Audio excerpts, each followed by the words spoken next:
Salam sejahtera buat kita semua. Moto kita adalah neraca harus seimbang agar pencari keadilan tidak bimbang. Moto ini kami buat karena memang kondisi di negara kita dalam hal penegakan hukum, neraca itu selalu miring, tidak seimbang. Dan ketika neraca itu miring, maka ada yang korban di sana, ada yang teraniaya. Dan kenapa neraca itu miring? Tentu banyak hal yang mempengaruhi itu. Nah, kami ingin mencoba membicarakan tentang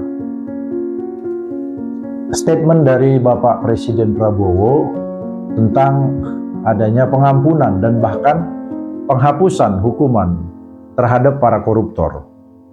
Nah, mungkin kita bisa melihat dari berbagai sudut pandang.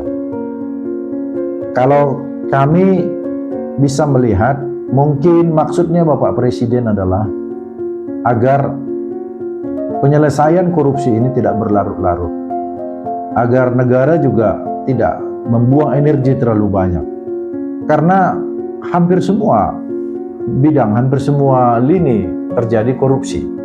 Jadi memang rasanya terkuras betul tenaga dari aparat penegak hukum dan tenaga kita semua untuk membicarakan, mengurusi tentang korupsi. Tetapi ketika statement ini disampaikan, tentu punya dampak juga, punya implikasi juga.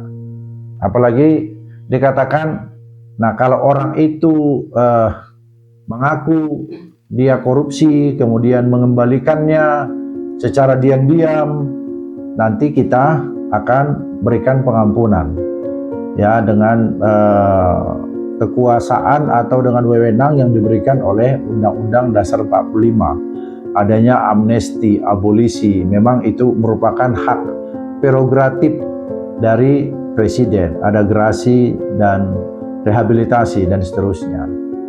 Nah, akan tetapi seperti yang diulas, kami sedikit mendengar yang diulas oleh Profesor Mahfud, nanti dalam pelaksanaannya itu pun akan menimbulkan masalah baru. Artinya kalau diam-diam, lalu bagaimana kita mengetahui berapa banyak uang yang sudah disetorkan? Sementara negara itu kan harus ada akuntabilitas dan clean government. Artinya pemerintahan yang bersih dan pemerintahan yang penuh dengan tanggung jawab. Nah, dari sisi itu akan memunculkan masalah baru. Jadi itu yang disampaikan oleh Profesor Mahfud, dan kami merasa pemikiran itu betul. Karena kami juga merasa kalau katakanlah pendapat atau pemikiran dari Bapak Prabowo itu dilaksanakan, sekali lagi itu memang dengan niat baik. Itu memang dengan niat baik, tapi rasanya kita akan menemui masalah baru. Jadi akhirnya energi dari negara ini hanya habis mengurusi persoalan-persoalan korupsi. Nah, nanti mungkin muncul lagi dalam pemikiran kami seperti ini. Kalau koruptor yang dianggap telah merusak tatanan dan perekonomian masyarakat, bagaimana dengan orang yang melakukan tindak pidana yang ringan menurut kami, ya. Ringan itu dalam arti misalnya ada penipuan, ada penggelapan, ada pencurian, di mana orang mencuri tidak selamanya karena ingin kaya, tetapi mungkin ingin memenuhi kebutuhan pokok, kebutuhan sehari-hari. Sebagaimana kita lihat sendiri dalam beberapa peristiwa peradilan yang lalu, ada nenek-nenek mencuri coklat, ada ya mungkin seorang anak pergi mengambil uang temannya atau apalah, yang menurut kami itu persoalan-persoalan kecil, karena itu sebetulnya menyangkut kehidupan pokoknya dia tidak terpenuhi, maka dia melakukan kejahatan. Nah, bagaimana dengan ini? Apakah kasus-kasus yang seperti ini tak perlu diampuni?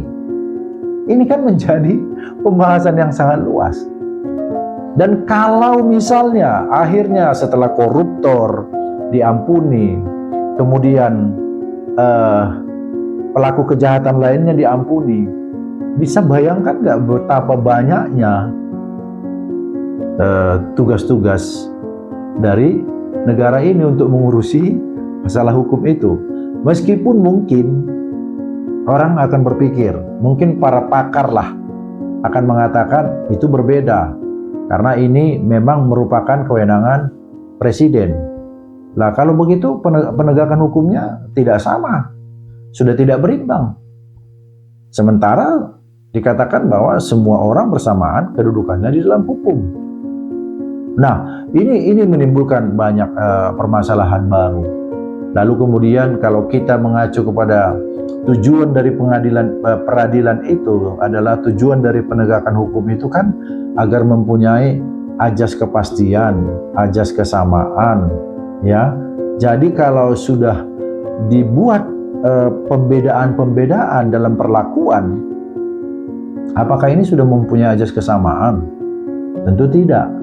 Itu yang kami maksud tadi, akan menimbulkan masalah baru. Jadi ya, wacana itu adalah wacana yang beritikat baik, tetapi patut rasanya dipertimbangkan. Nah, kami sebetulnya setuju sekali undang-undang perampasan aset itu segera diterbitkan oleh DPR, diaturlah di sana bagi koruptor, ya seperti Zaro Perikar itu adalah koruptor dan teman-temannya yang sampai saat ini mungkin belum bisa dilacak, tetapi itu harus dilacak. Itu patut dimiskinkan, ya, karena uang begitu banyak, tak tahu berapa ratus mungkin atau berapa ribu perkara yang sudah mereka selewengkan demi uang. Nah, yang seperti itu patut dimiskinkan, patut diambil hartanya. Nah, kalau undang-undang perampasan aset itu sudah ada, mungkin aparat penegak hukum lebih percaya diri untuk melaksanakan tugas-tugasnya. Itu mungkin sedikit tanggapan kami tentang adanya rencana pengampunan dan pemaafan terhadap para koruptor. Selamat menjalankan tugas untuk tidak korupsi.